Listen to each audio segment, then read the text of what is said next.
নমো তচ্ছা ভগবতো অরহতো সম্মা সম্বুদ্ধস্স। জগৎপূজ্য মহাকারণিক তথাগত সম্যক সম্বুদ্ধ শ্রীচরণে কৃতজ্ঞ প্রণাম নিবেদন করে প্রজ্ঞাপারমিতে অংশগ্রহণকারী সকল উপাসক উপাসিকাগণের নিরোগ দীর্ঘায়ু সুখী জীবন তথা জ্ঞান বিমণ্ডিত জীবন কামনায় শুরু করতে চলেছি আজকের অভিধর্ম মধ্যে বিভঙ্গ আলোচনা ক্লাস।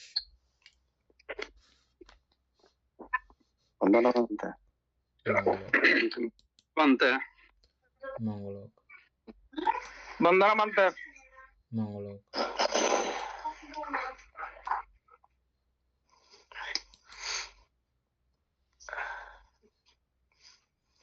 উপাসক শুরু করেন।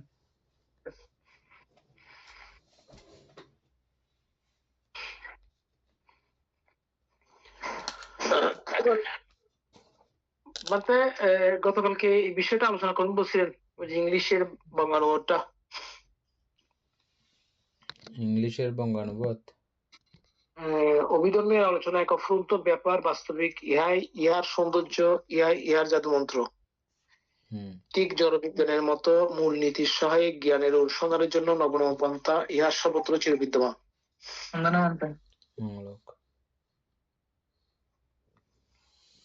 ঢুকেন না ভাই, দেখি আর কি সমস্যা হয়েছে কি কল আইনের পরে।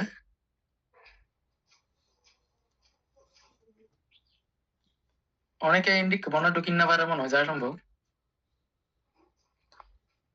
মাঝে মধ্যে এনে রিফ্রেশ করার দরকার।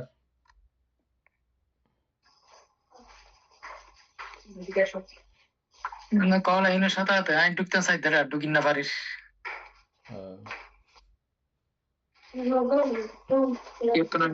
কি জানে ইদানিং দুই একবারই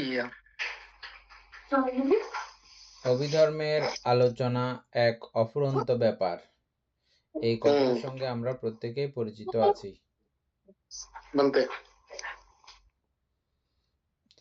বাস্তবিক ইহার সৌন্দর্য,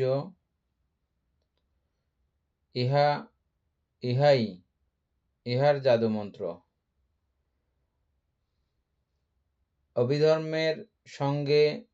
অভিধর্মের সৌন্দর্যের সঙ্গে অন্য কোনো কিছু তুলনা করে এটা অভিধর্মটা ওই রকম সুন্দর, এরকম বলার মতো উপমা দ্বিতীয় নাই। সেজন্য বাস্তবিক ইহার সৌন্দর্য। বুঝছেন কথাটা?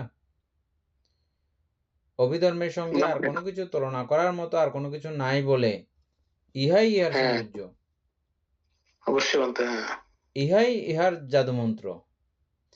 এই জাদুমন্ত্র, এটা জাদুমন্ত্র থেকেও অত্যাধিক। মন্ত্রমুগ্ধ হয়ে যাই আমরা মাঝে মধ্যে পড়তে পড়তে, খেয়াল করেছেন না? এটাও অন্য কোনো জাদুমন্ত্রের সঙ্গে তুলনীয় নয়, তুলনা করা যায় না। জাদুমন্ত্র মানে বুঝেন তো না? মানে ওই যে আমরা আগে পুরোনো দিনে শুনতাম না, জাদুমন্ত্র করে করে ফেলছে, বশ করে ফেলছে, এই করে ফেলছে, সেই। যেমন এটা কিভাবে আপনার মন চিত্ত আপনার বশীভূত হয়ে যাচ্ছে, আপনি বশ না করলেও বশ হয়ে যেতে বাধ্য হয়ে যাচ্ছে না? মন্ত্রমুগ্ধ হয়ে যাচ্ছে আমরা এই বিষয়গুলো পড়তে পড়তে। ঠিক জড়বিজ্ঞানের মতো, বুঝছেন? ঠিক জড়বিজ্ঞানের মতো কথাটা কেন আসছে এখানে জানেন? জড়বিজ্ঞানও এই বিজ্ঞানীরা এগুলো গবেষণা করতে করতে এগুলোর কোনো অন্ত নাই, শেষ নাই। যেটা আমরা চারি মহাভূত আলোচনা করতে গিয়ে যেটা আমরা পাইছি, বুঝছেন? এই চারি মহাভূতের এদের সংমিশ্রণ, অথচ বিষয় চারটা কোনটা পরিমাণ কতটা দিলে কিরকম করলে কোন বিষয় কিরকম করে হলে হাজারো লক্ষ কোটি অপ্রমেয় কালার এবং অপ্রমেয় তা গুণরাশি এবং যত কিছু দেখতেছি, অথচ সবগুলো সেই চারি ধাতুরই সংমিশ্রণ। তো এগুলো বৈজ্ঞানিকরা এগুলো নানা বিষয়ে সবসময় মিশিয়ে নানা কিছু বানাচ্ছে। এই যে হাজারো রকমের ঔষধ, হাজারো রকমের জিনিসপত্র, এগুলো সবগুলো এই চারি ধাতুর সংমিশ্রণেই তৈরি। হাজারো রকমের কেমিক্যাল, এগুলো সবগুলোই কিন্তু এই চারি ধাতুরই তৈরি। এই ঠিক জড়বিজ্ঞানের মতো, জড়বিজ্ঞানও এটা এই বিজ্ঞানীদেরও এই সমস্ত গবেষণা, এগুলো কোনো শেষ হওয়ার মতো নয়, এগুলো অফুরন্তভাবে চলতে থাকে।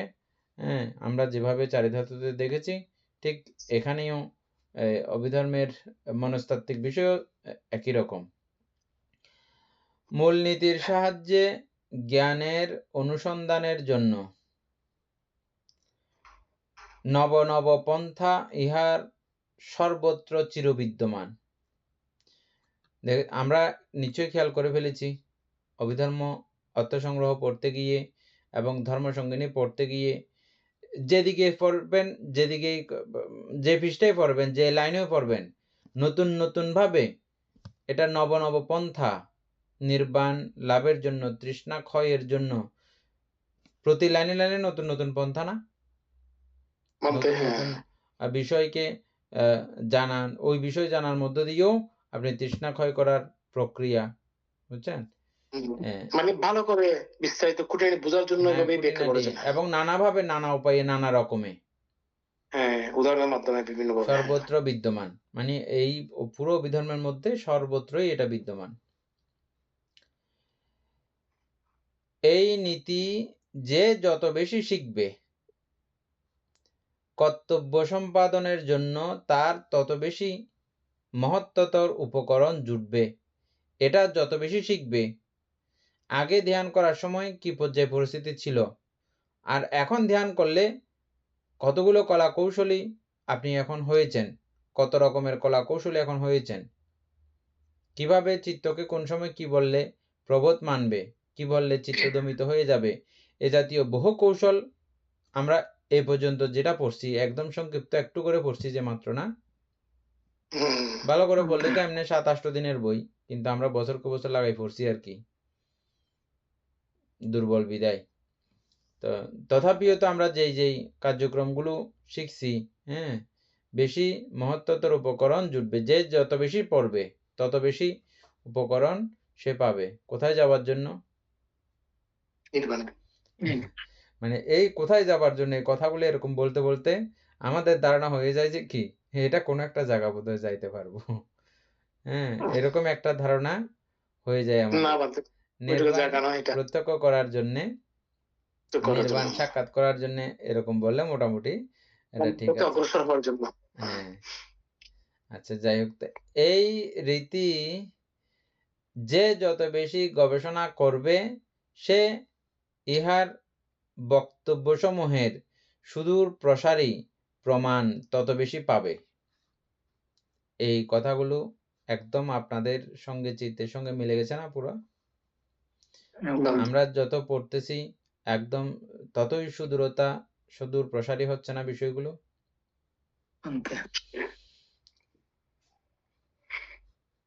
বাস্তবিক পক্ষে উচ্চতর জ্ঞানকে, এগুলো তো করি না এগুলো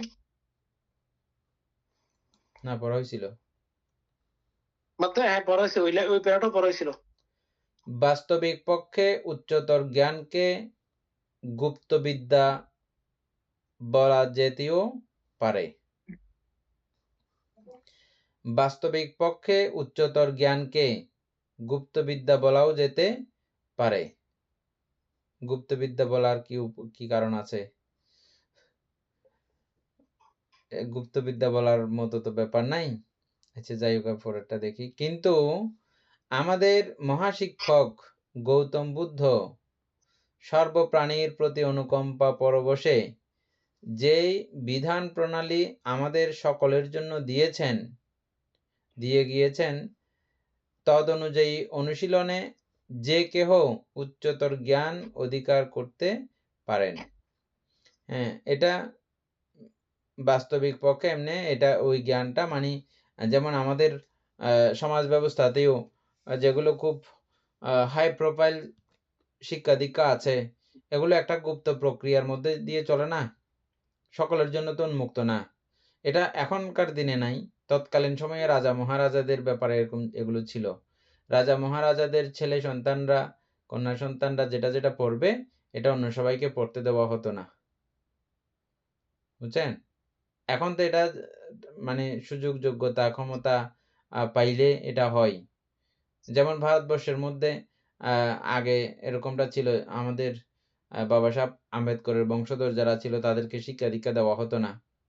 এরকম বিশেষ বিশেষ কিছু জাতিকে কিছু শিক্ষা দীক্ষা, এটা এই জাতীয় কিছু ব্যাপার তাদের থেকে গুপ্ত রাখা হতো। এটা পুরনো অতীতকালেও ছিল। রাজারা মহারাজারা তাদের সন্তানাদিরা যে শিক্ষাগুলো পড়বে এটা অন্যদেরকে শিক্ষা দেওয়া হয় না। সেটার জন্যই রাজাদের একটা আছে, মায়া আছে। এটা শুধু রাজবংশীয়রা, ক্ষত্রিয়রাই জানবে, যে মানে ক্ষত্রিয় মন্ত্র বলো, ক্ষত্রিয় মন্ত্র ক্ষত্রিয়রা ছাড়া আর কেউ জানবে না। এবং ক্ষত্রিয়দের এটা ধর্মতা যে এটা কাউকে শিখাবেও না, এ জাতীয় এগুলোকে গুপ্তবিদ্যা বলা হয় আর কি। হ্যাঁ, আরো বহুবিধ বিষয় আছে এরকম। অনেক সময় বিদ্যাধর আছে, বিদ্যাধররা তাদের এই বিদ্যাগুলো কাউকে তারা শিখান না, একান্তই জীবন মন প্রাণ দিয়ে যারা সেবা সুস্থতা যত্ন করেন মৃত্যুর আগে করে, হয়তো অনেক সময় তাদেরকে শিখিয়ে যান। হ্যাঁ, এই জাতীয় গুপ্তবিদ্যা। হ্যাঁ, আমি বুঝছি এটা। আমি বুঝছি কি এখানে বাস্তবিক পক্ষে উচ্চতর জ্ঞানকে গুপ্তবিদ্যা বলা যেতে পারে। সেটা হচ্ছে কি আমাদের যে নাম রূপের নাম তো আমাদের ভিতরে, এটা দেখা যায় না, তো অদৃশ্য। আমি ওই বিষয়টাকে এইটা মানে বুঝছি বানতে, এভাবে বুঝছি বানতে আমি। হ্যাঁ, উচ্চতর জ্ঞান বলতে এখানে বিশেষ করে হ্যাঁ মার্গফলকে ইঙ্গিত করা হচ্ছে। শ্রোতাপত্তি থেকে অরহত পর্যন্ত, এটাকে উচ্চতর জ্ঞান বলা হয়, বুঝছেন? আচ্ছা, তো এই উচ্চতর জ্ঞানকে বুদ্ধের যে মুষ্টিবদ্ধতা নাই, এটা আমরা আগে পড়েছিলাম। বুদ্ধ একদম সবিকাশে সপ্রকাশে সবকিছু উদাত্ত করে বলেন, যার যেটা প্রয়োজন। হ্যাঁ, যার যেটা প্রয়োজন, যতদূর প্রয়োজন।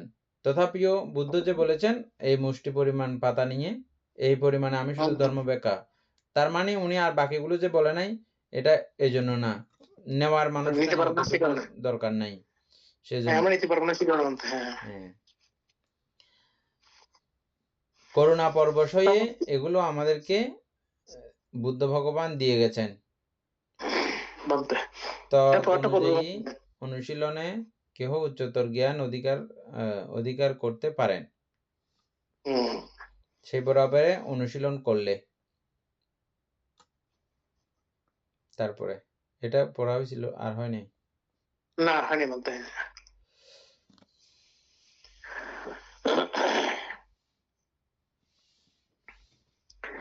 বুদ্ধের জীবদ্দশায় ভিক্ষু সংঘ অভিধর্মকে তাদের ধর্ম আলোচনায় কোন স্তরে স্থান দিয়েছিলেন?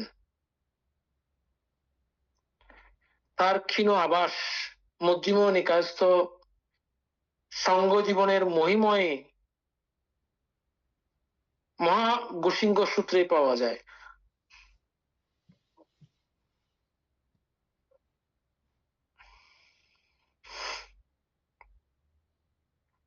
ধর্ম সেনাপতি সারিপুত্র মোদগলায়নকে সম্বোধন করে বললেন, বন্ধু মোদগলায়ন, অতিশয় রমণীয় এই গোসিংহ শালবন, জ্যোৎস্না রাত্রি, অমল ধবল চন্দ্র কিরণ চতুর্দিকে শোভমান, চতুর্দিকে সুগন্ধ পুষ্প প্রস্ফুটিত, দিব্য গন্ধে চতুর্দিক আমোদিত। বন্ধু মোদগলায়ন, কিরূপ ভিক্ষু এই পরিবেশে গোশৃঙ্গ শালবনের শোভা বর্ধন করবে? আলোচনা করে যাবো নাকি আলোচনা এটা পরে বলবো? এটা তো এমনি আলোচনা করার কিছু নাই বলে মনে হচ্ছে। আচ্ছা, ঠিক আছে। এটা ওই মোদগলায়ন ভান্তে এবং সারিপুত্র ভান্তের, হ্যাঁ, ওই কথোপকথনটা বান্ধে। হ্যাঁ, আচ্ছা। মোদগলায়ন উত্তরে বললেন, বন্ধু সারিপুত্র, এখানে দুইজন ভিক্ষু অভিধর্মের গভীর তত্ত্ব নিয়ে আলোচনায় রত রাখবেন। তারা পরস্পরকে ওই বিষয় সম্পর্কীয় প্রশ্ন করবেন, কেউ কাউকে থামতে দেবে না, তাদের ধর্ম আলোচনা চলতেই থাকবে। এরূপ এরূপ বৃক্ষই দৃশ্য বনের শোভা বর্ধন করবে।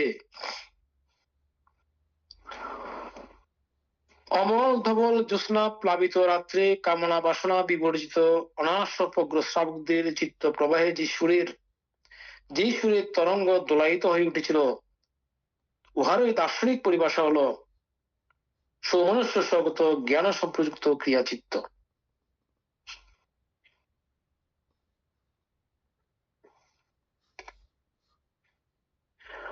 অভিধর্ম মানুষের চিত্তকে শুষ্ক কাষ্ট করে না, ওই আগে যে কথা বরং বলছিল হ্যাঁ এই কথাটার আবার এখন এটা বিপরীত কথা, দেখছেন? আমি যেটা সঙ্গে সঙ্গে আপনাদেরকে বলে দিয়েছিলাম আর কি। হ্যাঁ মানে অভিধর্ম পড়লে একদম সম্পূর্ণ এটা পুরোপুরি বিপরীতমুখী, ওরকম কথা একটা বলা হয়েছিল না, মনে আছে? মানে আমাদের সংসার চিন্তার পুরো বিপরীতমুখী। ও আচ্ছা, এই কথাটার এইখানে এই জায়গাতে এটা এখন ইয়া করতেছে, মানে বিপরীত ভাবাপন্ন কথা হচ্ছে আর কি। বরং সর্ববিধ লৌকিক প্রতিক্রিয়ার ঊর্ধ্বে রেখে নির্মলানন্দে আপ্লুত করে।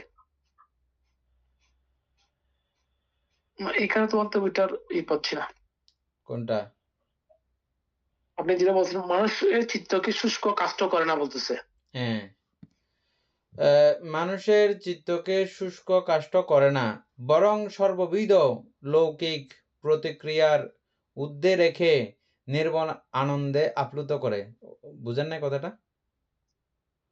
হ্যাঁ আগে যেভাবে পুরোটা মানে অভিধর্ম পড়লে আপনাকে পুরো সংসার বিরোধমুখী, হ্যাঁ ওই কথাটার পুরো এই লাইনের মধ্যে কি আসছে, মানে ওটা পড়তে পড়তে আপনার মনে হচ্ছে যে আরে এখানে তো পুরা যেন কি একটা অবস্থা হয়ে গেল, হ্যাঁ ওইরকম একটা মনে মানে ভাব যখন এসে যেতে পারে ওই কথাগুলো পড়লে, সেই কথাগুলো ইয়ে করে আবার সমতা জ্ঞান আনার জন্য এই কথাটা, বুঝছেন? মানে শুষ্ক কাট করে ফেলে না, একদম শুকাই ফেলে না, নিরস করে ফেলে না, রসহীন করে ফেলে না। রসহীন তো করবে না, বলা হচ্ছে যে বরং সর্ববিধ লৌকিক প্রতিক্রিয়ার, আমরা যেটা কি বলছিলাম, লৌকিক প্রতিক্রিয়া কি? অষ্টলোক ধর্ম। লৌকিক প্রতিক্রিয়া অষ্টলোক ধর্ম কি কি? অষ্টলোক ধর্ম বলেন। এটা হচ্ছে কি ইয়া কি এটা আমি বলবো? হ্যাঁ বলেন। বলতে হবে মুত মনস অজস, হ্যাঁ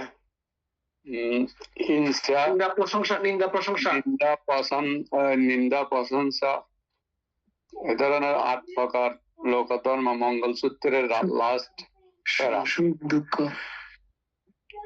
এগুলো চিত্ত কম্পিত না হওয়াই 8টির উপরে।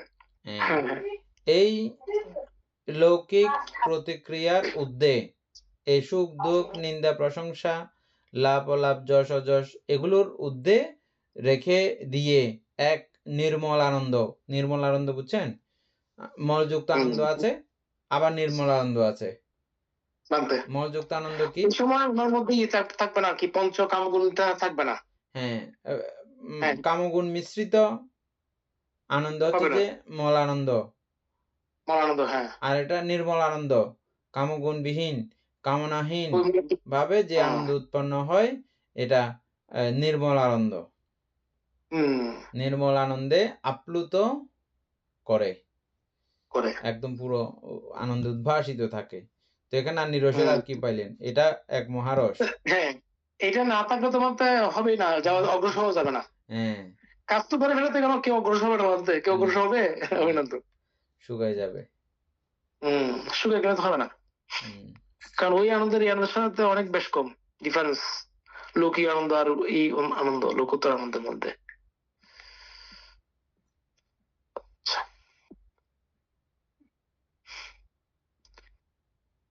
শুধু কতকগুলি আনুষ্ঠানিক বহিরাচরণ ও বিধিনিষেধ সমাজে একটা বাহ্যিক ধর্মভাব বজায় রাখতে পারে বটে। বুঝছেন, আমরা যেগুলো করি, হ্যাঁ আমরা যেগুলো আচার বিধি অনুষ্ঠান যেগুলো আছে, বিভিন্ন রকমের কার্যপ্রণালী আমরা করি না, মানুষের গৃহে জানতে গেলে সূত্রপাঠ আদি সহ পঞ্চশীল, অষ্টশীল হুম সহ নানাবিধ কার্যক্রম আছে না, এগুলো দিয়ে হুম বাহ্যিক ধর্মভাব, বাহ্যিকভাবে ধর্মভাব বজায় রাখতে পারে বটে। এটার ক্ষমতা এতদূর পর্যন্ত। কিন্তু জানতে কিন্তু ব্যষ্টি বা সমষ্টি জীবনকে বা জাতীয় জীবনকে রূপান্তরিত করতে পারে না। গুটিকাকে প্রজাপতি করতে পারে না, তোর জন্য বিশুদ্ধ জ্ঞান আবশ্যক। যেমন মানব মুক্তির জন্য তেমন মানব সভ্যতার জন্য পরমার্থ জ্ঞান সঞ্চয়ের প্রয়োজন। অভিধর্মই সেই প্রয়োজন সিদ্ধ করে। অভিধর্ম সাক্ষ্যকুমার সিদ্ধার্থকে যেমন ভগবান অরহত সম্মুখ সম্বুদ্ধ করেছিল, তেমন আদর্শ নৃপতি, আদর্শ শাসনতন্ত্র, আদর্শ সভ্যতাও সৃষ্টি করেছিল। প্রত্যেক মানবের এহেন অভিধর্মের সহিত সুপরিচিত হওয়া আবশ্যক। অসাধারণ কথা না? আলোচনা করার কিছু আছে? নাই।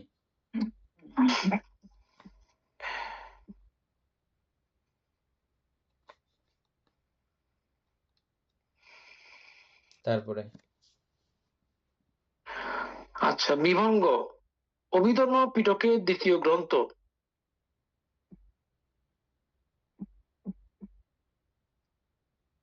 সর্ব অস্তিবাদীদের মতে ইহার অপর নাম ধর্মস্কন্ধ।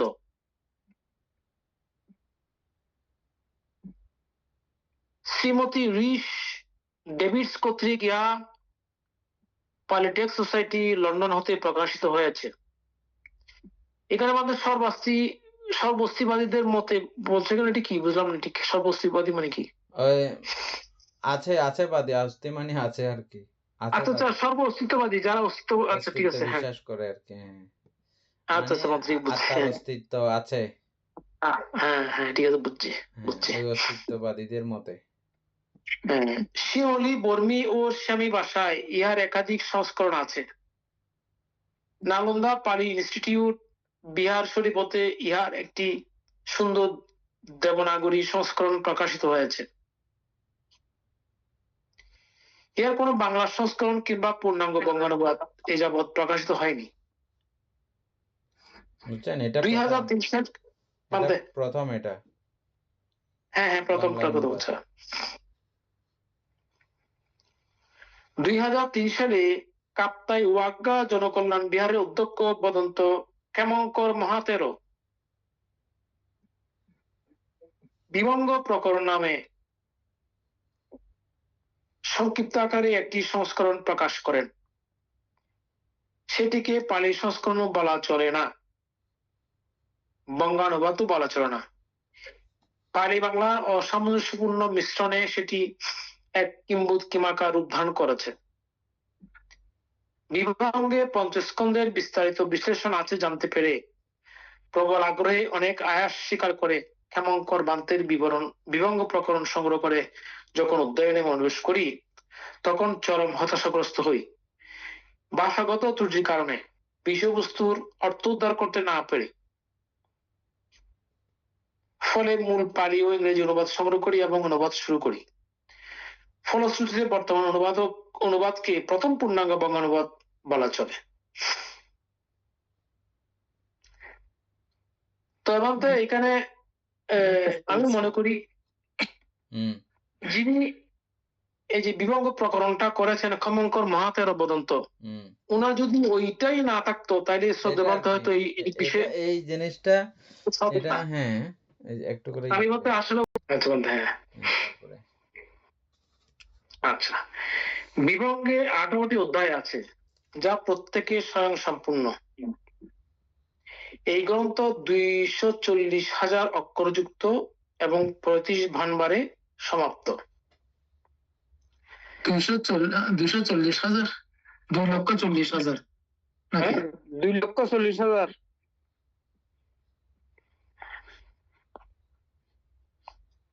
আমি 240,000 বলছি আর কি, আচ্ছা 240,000 বলছেন যে 240,000 2,40,000 ওইখানে কমা দিচ্ছে 240 পরে, সেখানে বলছি আর কি। আচ্ছা বিষয়বস্তুর দিক দিয়ে ইহা ধর্ম শ্রবণীর সমগোত্রীয় হলেও এর রচনা পদ্ধতি সম্পূর্ণ ভিন্ন। দুইটি গ্রন্থের মধ্যে যথেষ্ট মিল থাকলেও বিষয়বস্তু এক নয়। বিভঙ্গে এমন বহু শব্দ ও সংজ্ঞা আছে যা ধর্ম শ্রবণে কোথাও দৃষ্ট হয় না। বিভঙ্গের প্রথম 3 অধ্যায় এক পক্ষে ধর্ম সঙ্গিনী পরিপূরক, অপর পক্ষে ধাতুকতার ভিত্তিমূল। কারণ বিভঙ্গের এই 3 অধ্যায়কে ভিত্তি করে নানা দিক দিয়ে নানাভাবে প্রণালীতে স্কন্ধ আয়তন ধাতু সম্বন্ধে প্রশ্ন উত্তর ছলে 14 অধ্যায় ব্যাপী আলোচনায় ধাতুকতা।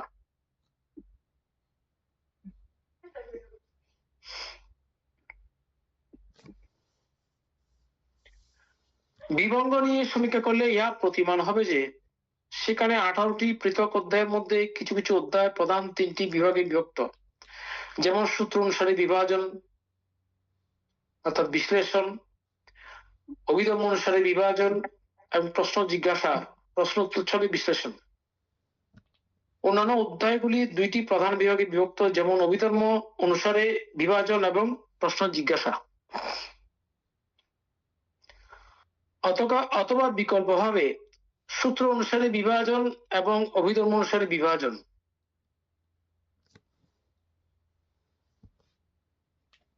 শেষের দিকে কয়েকটি অধ্যায়ের ক্ষেত্রে উপরোক্ত নির্দিষ্ট বিভাগ দৃষ্ট হয় না, কিন্তু সেক্ষেত্রে সংখ্যাগত অথবা বিষয়ভিত্তিক শিরোনামে বিভাগ করা হয়েছে। ইহার ভিত্তিতে সমগ্র গ্রন্থটিকে নিম্নোক্ত প্রধান 3টি অংশে ভাগ করা যায়।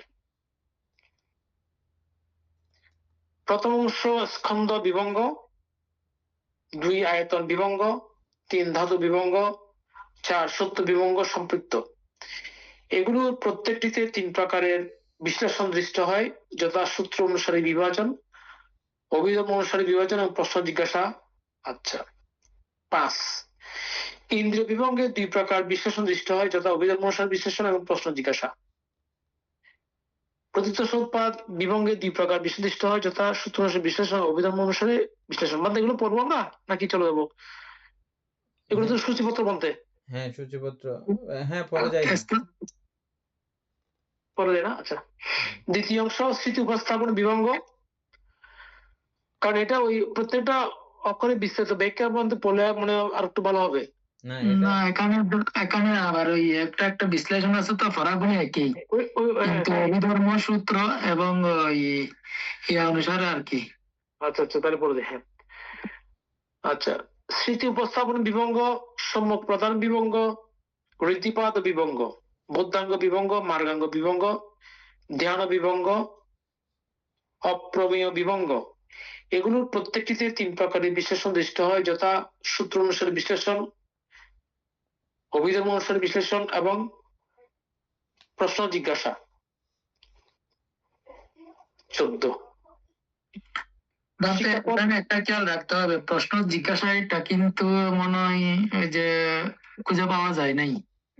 এটা ওই লাস্ট মনে হয় দেখছিলাম যে, কিন্তু একই লেখা একই ইয়া, মানুষ শুধু প্রশ্ন করে গেছে যে, কিন্তু উত্তরটা মানে তা পাই নাই মনে হয় আর কি। না প্রশ্ন তো করতে বলতেছে, প্রশ্ন জিজ্ঞাসা উত্তর তো বলে নাই। উত্তর নিজে নিজে আমাদের কি করতে হবে? নিজে নিজে, যেমন ইয়াতে উত্তর ছিল, অভিধর্ম অর্থসংখ্যে উত্তর ছিল না, ছিল না তো। হ্যাঁ ওই আমরা হা হা বলে হা না মানে এভাবে বলে গেছিলাম যে এগুলো মনে হয় মানতো না আর কি। দেখি না। আচ্ছা দেখি না সবই পড়তে যখন। 14 নম্বর শিক্ষাপদ বিভঙ্গে 2 প্রকারের বিশ্লেষণ দৃষ্ট হয়, অভিধর্ম অনুসারে বিশ্লেষণ এবং প্রশ্ন জিজ্ঞাসা। তৃতীয় অংশ 15 নম্বর প্রতিসংবিধা বিভঙ্গে 3 প্রকারের বিশ্লেষণ দৃষ্ট হয়। আছে কেন প্রতিসংবিধা আছে না বিভঙ্গ? আচ্ছা ভালো হয়েছে, এটা প্রয়োজন ছিল। যথাসূত্র অনুসারে বিভাজন, অভিধর্ম অনুসারে বিভাজন এবং প্রশ্ন জিজ্ঞাসা। এটা কিসের সূত্র অনুসারে?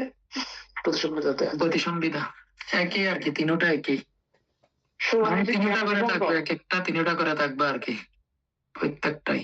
আচ্ছা, জ্ঞান বিভঙ্গ, 17 ক্ষুদ্র বস্তু বিভঙ্গ ও 18 ধর্ম হৃদয় বিভঙ্গ। এখানে নতুন নতুন অক্ষর শুনতে হচ্ছে কিন্তু আমাদের জন্য। এইগুলিতে সংখ্যাগত এবং বিষয় অথবা বিষয়ভিত্তিক বিভাগ, উপবিভাগ রয়েছে। সংখ্যাগত অথবা বিষয়ভিত্তিক বিভাগ, উপবিভাগ রয়েছে। আচ্ছা, প্রথম অংশ সপ্তগণের শারীরিক ও মানসিক গঠন প্রণালী বিন্যাস করে, শারীরিক মানসিক গঠন প্রণালী এবং দুঃখ প্রতীত সম্পাদ নামক বিন্যাস করে, মানে ওই যে শ্রেণী বিন্যাস এরকম আর কি, বিন্যাস প্রত্যেকটা প্রণালী বিন্যাস। এবং দুঃখ প্রতীত সম্পাদ নামক 2 প্রকার অবশ্যম্ভাবী অবস্থা, যা সবসময় সত্যগণের জীবনের সাথে ওতপ্রোতভাবে মিশে আছে, তা বিষয়ে পুঙ্খানুপুঙ্খ বিশ্লেষণ প্রদর্শন করে।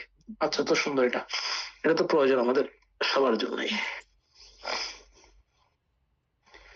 দ্বিতীয় অংশটি সেই অবস্থা সমূহতে মুক্তির উপায় স্বরূপ নানাবিধ কার্যকরী অনুশীলনের পন্থা প্রদর্শন করে।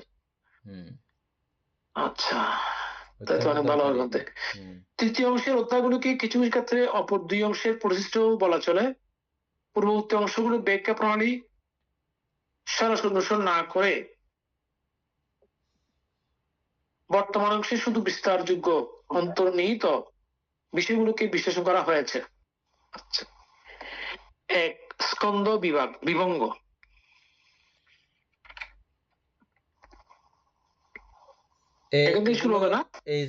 এইগুলো ভালো করে যদি না বুঝি, বুঝছেন, বান্তে বলছে যে বান্তের এই ভূমিকার এই জায়গাগুলো স্কন্ধ বিভঙ্গ এখানে লেখা আছে, এগুলো না বুঝলে ওখানে বুঝা যাবে না, বুঝছেন? তো এটা প্রত্যেকটা শব্দ বুঝে বুঝে যেতে হবে বলছে। এই জন্য আমি ওই দিন বলছিলাম সবাইকে, আমরা যেহেতু নতুন শুরু করছি, সবাই যেহেতু যারা আছে কন্টিনিউ থাকে, এরা সবার মনে হয় জিনিসটা বুঝে নিলে সবচেয়ে বেশি বলি। যারা নতুন আছেন বা অভিধর্ম সংগ্রহ ক্লাস করেন নাই, আমরা ওটা পড়ি নাই, বা ধর্ম সঙ্গিনীও পড়েন নাই, আমরা এটা কেমনে বুঝবো, ওগুলোর সঙ্গে এটার আবার এক রকমের সম্পর্ক নাই। এটা শুরু থেকে এটা এবং প্রথম থেকেও বুঝবেন, এবং আমরা প্রথম থেকে বোঝার মতো করে সবগুলো আলোচনা করেও যাব। সুতরাং মনোনিবেশ করলে এটা আবার নতুন করে অভিধর্ম পড়তেছেন মতো করে সবকিছু বুঝবেন, একদম ঝামেলা ছাড়া।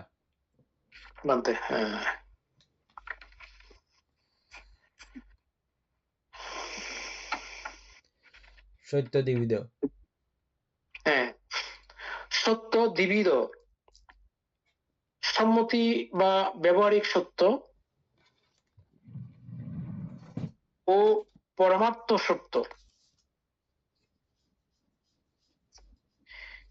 মিলিন্দরাজের রথ শুধু দ্রব্য সম্ভারের বিশেষভাবে সন্নিবেশের অবস্থা মাত্র। দ্রব্য সম্ভারকে বাদ দিয়ে রথের বিদ্যমানতা নাই। এই জন্য আয়ুষ্মান নাগর সেন জিজ্ঞাসা করেছিলেন, রথ কোথায়? এখানে রথ হচ্ছে ব্যবহারিক সত্য বা সম্মতি সত্য। লোকযাত্রা নির্বাহের সুবিধার্থে সর্বসম্মতি ক্রমে দ্রব্য সম্ভারের সন্নিবিষ্ট অবস্থাকে রথ বলা হয় মাত্র। সুতরাং যা ব্যবহারিক সত্য তা দ্রব্য সম্ভারের উপর নির্ভর করে। মানে এটা কি বুঝিয়ে সবাই বুঝছে? আশা করি সবাই বুঝছে। মিলিন্দ প্রশ্ন যারা পড়ছিল তারা আরো ভালো করে বুঝছে। আমাদের সুকুমার বাবু এখন তো পড়তেছেন মিলিন্দ প্রশ্ন, আপনি এটা সুন্দর করে বলেন তো।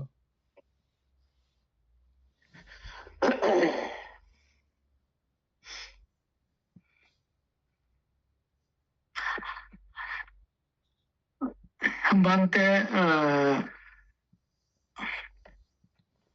রাজা মিলিন্দ মানে প্রশ্ন করছে যে রথ সম্পর্কে আর কি। তো নাগরসেন বান্তে বলছে যে মানে রথ কোথায়, অর্থাৎ নানান যন্ত্রপাতির দিয়ে মানে তাদের যে রথ তৈরি হয়েছে আর কি। যদি এগুলো পার্ট পার্ট করি তাহলে তো রথ কোথায় আর কি। তো এটা যদি এটা হচ্ছে যে একটা ব্যবহারিক সত্য, মানে রডটা হচ্ছে যে ব্যবহারিক সত্য।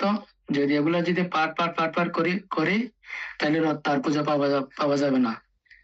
নানান এই যে অর্থাৎ যেমন ধরেন নাট বল্টু এই যে সবকিছুই দিয়ে তো রডটা তৈরি হয়েছে আর কি। ওই এখন ওইটা দিয়ে তৈরি হয়েছে বলে মানে রথ, এটা তো ব্যবহারিক সত্য। আর পারমার্থিকতা তো ভাবে জানতে হলে মানে ওই বড় যায় না নাকি? হ্যাঁ, পারমার্থিক ভাবে কি? আচ্ছা বলে দাও।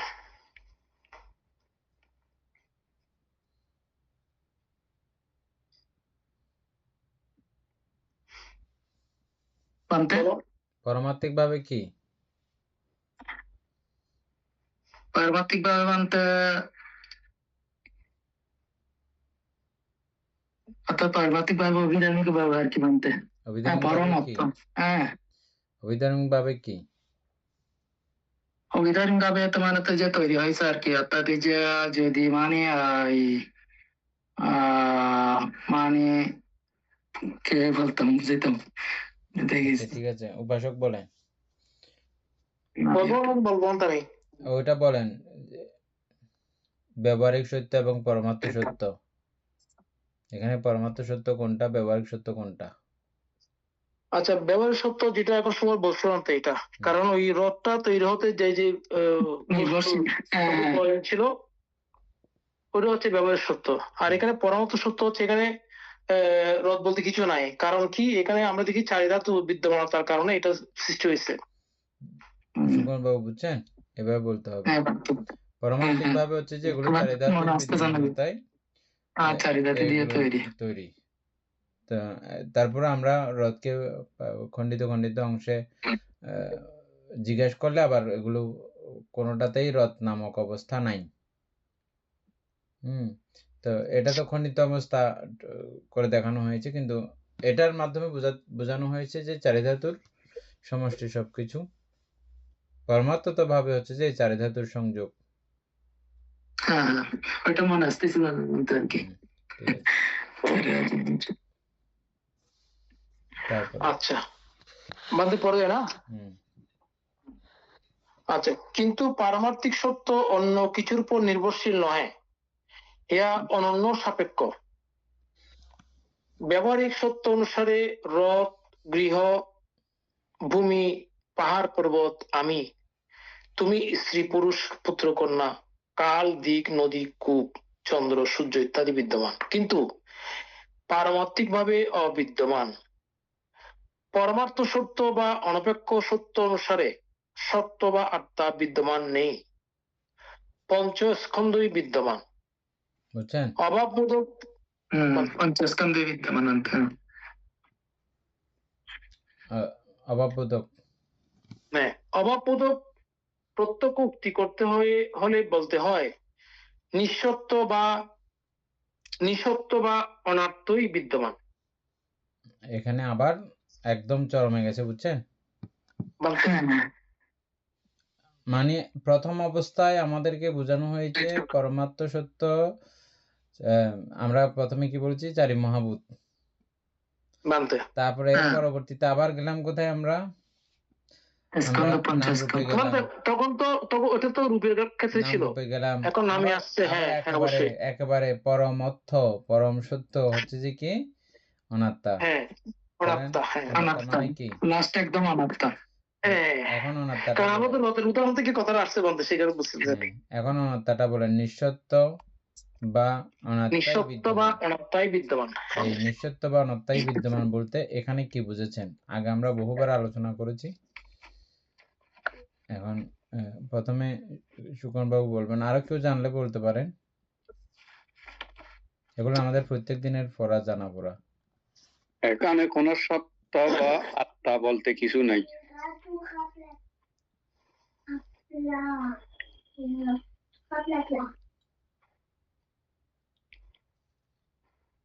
আরো বলেন, কেউ বলে, তারপর সুকন বাবু বলেন।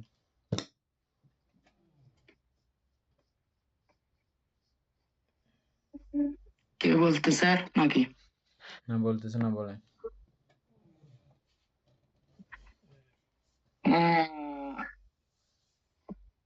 আত্মা বলতে তো বানতে আমি মালিকানা প্রকাশ করতেছি। হ্যাঁ, এটা কি বোঝাই? মানে তাতে যে এই জায়গাটা আমার, এটা আমি মালিকানা প্রকাশ করতেছি আর কি। তো এই এক কথাই মানে, অর্থাৎ মালিকানা প্রকাশ করা। তো অর্থাৎ আমাদের শরীরের কোনো কিছুইতে আমার কথা শুনতেছে না। হ্যাঁ, এরা এদের মতো করে চলতেছে। হ্যাঁ, এরা এদের মানে অর্থাৎ এই যে অভিধর্ম আমরা তারপরে বুঝতে পারছি যে বিষয়গুলো যে মানে নামরূপের মানে তাদের যে সবকিছুতে নামরূপের সৃষ্টি। শুধু অর্থাৎ আমার দেহ বলেন, রূপ, একদম সমস্ত মানে তো কিছু রূপেরই এত যে সৃষ্টি, অর্থাৎ চারি মহাভূতকে কেন্দ্র করে। তো এই আরো কি মানতে মানে বুঝিয়ে বলতে হবে নাকি আর বড় বড় করে ঠিক বল? আছে, এর উপাসক জয়িত বাবু বলে।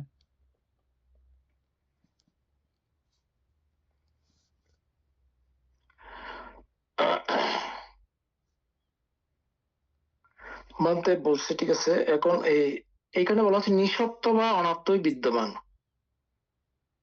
আমরা এবার যেভাবে আমরা নামরূপকে ভেঙে ভেঙে আসছি, তো এখানে ওইভাবে যদি আমরা দেখি গভীর পর্যায়ে, সেখানে আসলে সত্য বা আত্ম এগুলার কোনো ধরনের অস্তিত্ব থাকে না।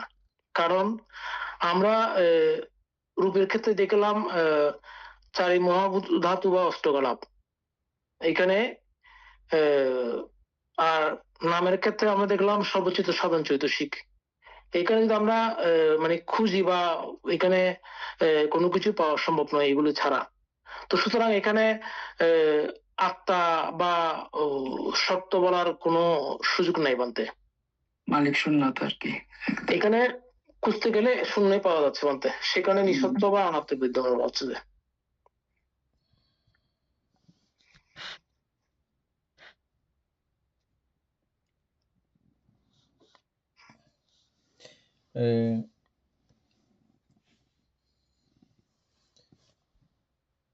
অনাত্মাটা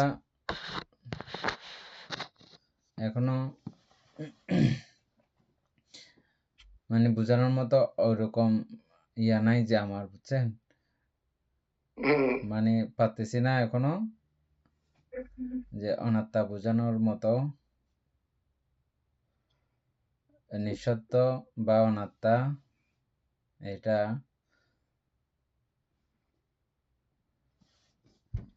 আবার চেষ্টা করতেছি আজকে। হ্যাঁ,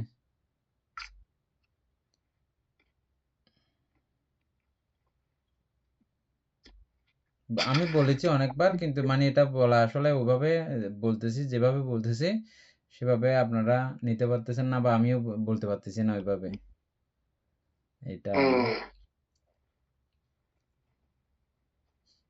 এটা না বুঝলে আবার মজাও নাই। টাইম আছে 12 মিনিটে, চেষ্টা করতেছি, দেখি। আমি একটা কথা প্রায় সময় বলছিলাম, এই যে পঠবী বলতেছি আমরা, পঠবীকে আমি জিজ্ঞেস করলে তুমি পঠবী, পঠবী কি বলছিল যে আমি কোথায় পঠবী, ওরা তিনজন আমার সঙ্গে সংযুক্ত হয়েছে বলে আমি পঠবী নামক একটা আকার প্রকাশ পেয়েছে মাত্র। ওই তিনের অস্তিত্বহীনতায়, ওই তিনের অসংযুক্তিতায় পঠবী নামক কোনো কিছু নাই। এটা পঠবী বলছিল কি? বলছিল, মনে আছে? না, বলতে বলার প্রশ্ন আসে না। কষ্ট আসে না তো। বলছিল তো কথা আচ্ছা। বলে না। আমি একটা জায়গায় আমি একটা মিশে গেছে বলতে, সেখানে ওই ঠিক আছে বুঝছি বলতে বলে না। এখন পুরো আমার বুঝছেন? একটা মিশে গেছে। হ্যাঁ। হ্যাঁ, তারপরে এগুলো সব কিছু পাওয়া যায় বুঝছে। হ্যাঁ, ঠিক আছে। এটা এই চারি মহাভূত প্রত্যেকের যার যার জায়গা থেকে শেষে শূন্য, ওরা নিজেরাই নাই, বুঝছেন? পরমাত্মিক ভাবে ওই আপধাতু নাই, পটবী ধাতু নাই, বায়ু ধাতু নাই, তেজ ধাতু নাই, কিচ্ছু নাই, তাহলে শূন্য না? তাহলে হ্যাঁ। ওরা এখানে এগুলো এদিকে আমরা আছে বলতেছি, আবার পারমাত্মিক ভাবে নাই। এই নাইটা কিন্তু প্রমাণ পর্যন্ত আপনাকে যেতে হবে। কেন নাই? কেন শূন্য? কেন অনাত্মা? এ পর্যন্ত যেতে না পারলে অভিধর্মের রস বলেন, মজা বলেন, এটা অসম্ভব। বুঝছেন? আমরা অনাত্মা এমনি স্থূলভাবে ওই প্রথম থেকে আসছেন, দেখছেন? প্রথমে এখানেও আছে। স্থূল আস্তে, আস্তে, আস্তে, আস্তে এই জায়গায় নিঃসত্ব এবং অনাত্মা। এটা লেখা আছে নিঃসত্ব অনাত্মা, কিন্তু বিষয়টা একেবারে সহজ, আবার একেবারে জটিল থেকেও জটিল, কঠিন থেকেও কঠিন। কারণ এটা তো বলতে আমরা পড়ার জন্য করতেছি, নিঃসত্ব আত্মাকে প্রমাণ করার জন্যই আমাদের বুদ্ধ শিক্ষা দিয়েছেন যে এটা আর কিছু নাই। আচ্ছা, এরপর থাকে না। আমরা এটা একটা বললাম। আপনি বলছিলেন তো এভাবে, মানে অর্থাৎ এক একজনকে যদি বলছেন, আমি বলছি ঠিক আছে, একটা মিসিং হয়েছে। এরা যে এক একজনকে যদি জিজ্ঞাসা করি, মানে নিঃসত্ব সাইডটা বলি। নিঃসত্ব সাইডটা দেখেন, সত্য বলতে কি বুঝি আমরা? এখানেও একটা অস্তিত্বের অধিকারী ওইরকম একটা অবস্থা, তবে এটাকে আমরা আবার নামের দিকেও নিয়ে যেতে পারি। সত্য বা প্রাণী ওই সাইডেও গিয়ে বুঝতে পারি। ওই সাইডে আমরা সর্বচিত্ত সাধারণ চৈতসিক সর্বকনিষ্ঠতম অবস্থাতে আমরা ওদেরকে দেখেছি। ওদের প্রত্যেককেও যদি আমরা আলাদা আলাদা করে জিজ্ঞেস করি, হে জীবিত ইন্দ্রিয় বা হে বেদনা বা যাকেই আপনি জিজ্ঞেস করেন না কেন, এই সাতের মধ্যে আপনি যাকে জিজ্ঞেস করেন, সে বলে, যদি বলেন যে কি তুমি কি মনস্কার? না, আমি কোথায় মনস্কার? ও যদি ও সম্পর্কে জানে, তাহলে বলবে যে আমি মনস্কার নামক কোনো কিছু না, ওরা ছয় এগুলো সংযুক্ত হয়েছে বলে আমি মনস্কার নামক এই অবস্থা বিকট প্রকট হয়েছে। না হলে এখানে কোনো কিছু নাই, শূন্য। বুঝছেন? নিজের স্বার্থত্ব, নিজের অস্তিত্ব, নিজের আত্মত্ব ও প্রকাশ করতে পারতেছে না। হ্যাঁ, এরকম এই সর্বচিত্ত সাধারণ চৈতসিকের কেউ পারতেছে না, বা কোনো চৈতসিকেরই সমষ্টি আমাদের প্রাণ সন্ততি বা জীবিত কার্যক্রম বা আমরা যে বেঁচে আছি বলতেছি, এগুলো সবগুলো আমাদের এই 52 প্রকার চৈতসিক ছাড়া অন্য কিছু এখানে পেয়েছেন আপনি? আছে না। এগুলোরই একটা প্রবাহমান গতি, এগুলো একটা ঘূর্ণায়মান প্রবাহ মাত্র এটা। তাহলে এই সাইডে দিয়ে চিন্তা করলে আপনি এই নিঃসত্যটা বুঝবেন এবং অনাত্মাটা বুঝবেন। বুঝছেন? এগুলো একটু লিখে রাখিয়েন বারবার করে, এবং ঘরের দেওয়ালেও লিখে রাখে আমার অনেক উপাসক উপাসিকারা। না, এটা আমি লাস্টে বলতে চাইছিলাম, মানতে এটা আর বলি না যে আমি বলছি, মানে আপনি বুঝতে পারছেন মনে করছিলাম আর কি। মানে আপনি যেটা এখন বর্তমান অর্থাৎ চারি মহাভূত নিয়ে এবং ওই সর্বচিত্ত সাধারণ চৈতসিক নিয়ে বলতেছেন, সেটা অবশ্য দাদা বলছিল আর কি। তাহলে আগে তো আমরা বলছিলাম আর কি, পরমাত্মতভাবে এই অনাত্মাই বিদ্যমান। বুঝছেন? পরমাত্মভাবে অনাত্মাই বিদ্যমান। তাইলে এখন বিদ্যমান কি আছে বলবেন? শূন্যই বিদ্যমান। শূন্যই বিদ্যমান। শূন্যই বিদ্যমান। অনাত্মা মানে কি? শূন্য। শূন্য, হ্যাঁ, মালিক শূন্যতা একদম ফার্স্ট। মালিক শূন্যতা বলতে গেলেও একটু কেরেঙ্কাল থেকে যাবে। শূন্যই বিদ্যমান বলতে হবে। না, বেশ কবার আপনি বলছিলেন অবশ্যই মালিক শূন্যতা, সেই জন্য এটা মনে রাখছিলাম আর কি। আসলে এগুলো তো এটা আসলে মনে রাখার বিষয় নয়, এটা হচ্ছে প্রমাণ করার বিষয়। বুঝার জ্ঞান লাগবে, যে মনে রাখলে হবে না, এগুলো মুখস্থ বিদ্যা করলে আমরা বুঝতে পারবো না। হ্যাঁ, যাই হোক, এগুলো আমরা বলতে বলতে থাকবে, মনে থাকবে। তো এগুলো আপনাদেরও না, এগুলো আসলে যারা আলোচনা করেন তাদের উপর অনেক কিছু নির্ভর করে। না, আপনার আলোচনাটা বলতে এরকম, আর কেউ তো মানে কারো কাছ থেকে তো পাইয়ে নেই সেরকম আর কি, বলতে দুঃখ আলোচনা। ঘটনা হচ্ছে কি, আপনি যেভাবে আলোচনা করতেছেন এটা অসাধারণ, এটা তো আসলে এটা পাওয়া সম্ভব নয়, কিন্তু কত হচ্ছে আমাদের ধারণ ক্ষমতা থাকতে হবে বলতে। চিত্তেরও একটা অবস্থান তৈরি হতে হবে, যেটার মাধ্যমে আমরা এটা ধারণ করব।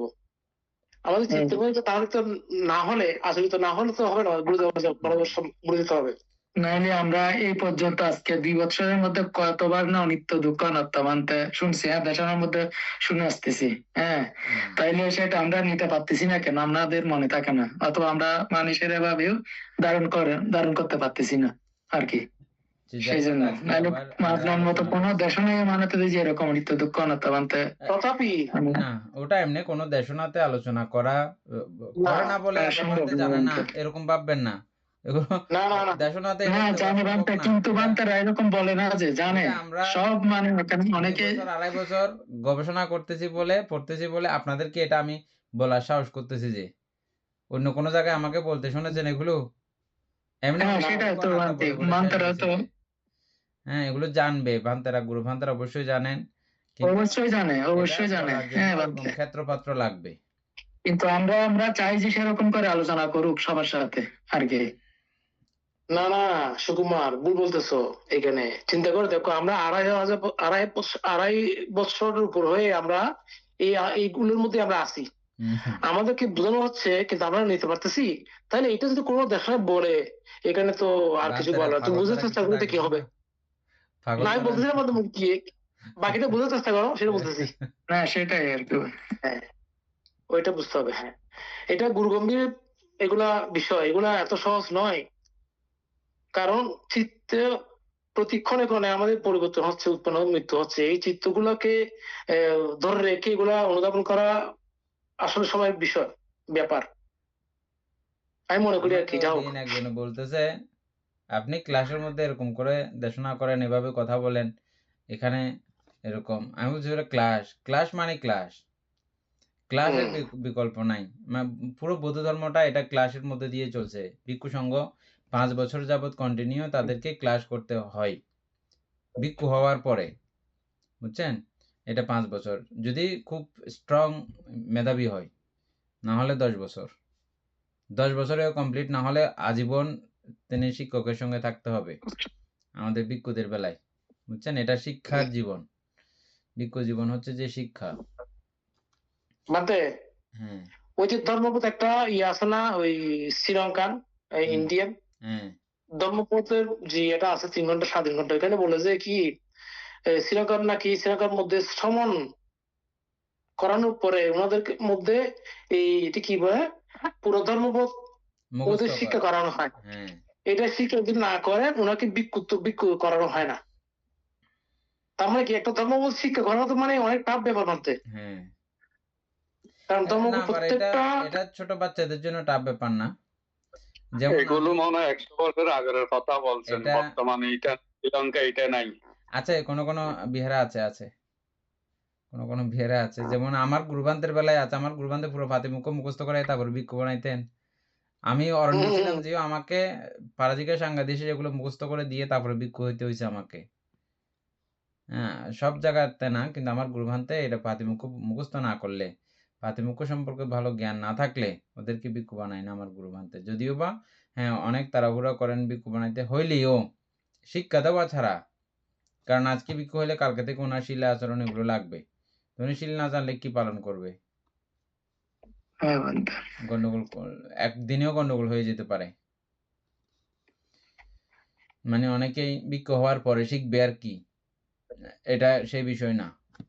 আজকে ভিক্ষু হয়েছে, আজকে থেকে আজকের ভিক্ষু হওয়ার আগের মুহূর্ত থেকে এগুলো জানা থাকা উচিত। আচ্ছা যাই হোক, তাহলে আজকে তো এমনি সময় শেষ হয়ে গেছে। এই পরমার্থ সত্য এগুলো পরের ক্লাসে না বাদে। হ্যাঁ, মেন বই আছে এগুলো নাই জানতো, মেন বইয়ে আরো এই ইংলিশের পর থেকে মেন বই এগুলো কিন্তু তুলে ফেলছে। বান থেকে আমি জিজ্ঞেস করছি, তারপরে ভান্তে বলছে যে আমি সহযোগিতা করব, তবে আমি যেটা সহযোগিতা করব সেটা আমি ইয়েতে তুলে ধরেছি, ভূমিকার মধ্যে তুলে ধরেছি, এবং এই ভূমিকা 3-4 বার 5 বার পড়লে 3-4 বার 5 বার পড়ার পরে ওটা ধরার জন্য বলেছে, বুঝছেন? এবার 3-4 বার 5 বার। হ্যাঁ তার ধর্মসঙ্গীর মতো দাদা কথাগুলো একই। এই যে সূত্র অনুসারে বলেন, এই অভিধর্ম অনুসারে বলেন, ওইভাবে বুঝতে হবে। সূত্র অনুসারে যেভাবে প্রশ্ন তবে আমাদের জিজ্ঞাসা একই মানে পুরো লেখা।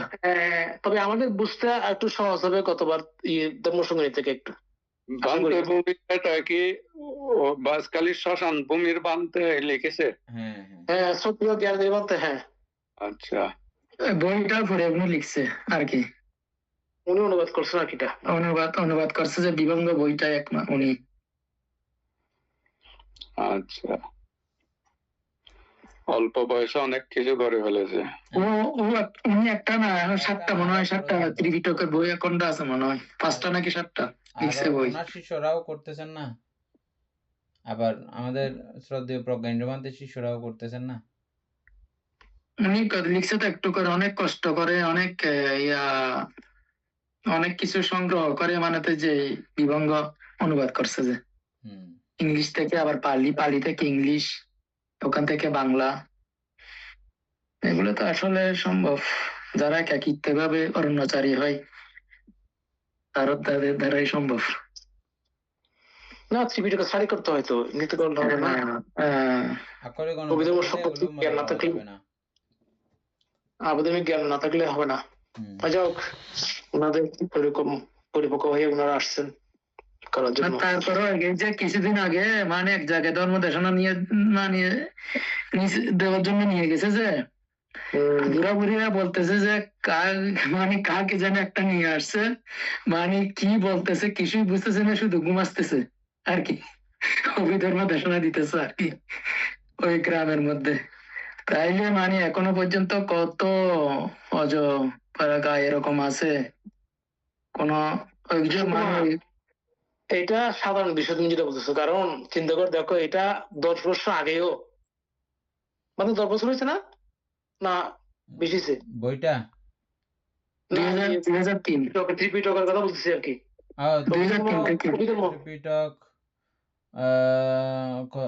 2007 মনে হয় পূর্ণাঙ্গ বের হয়েছিল না।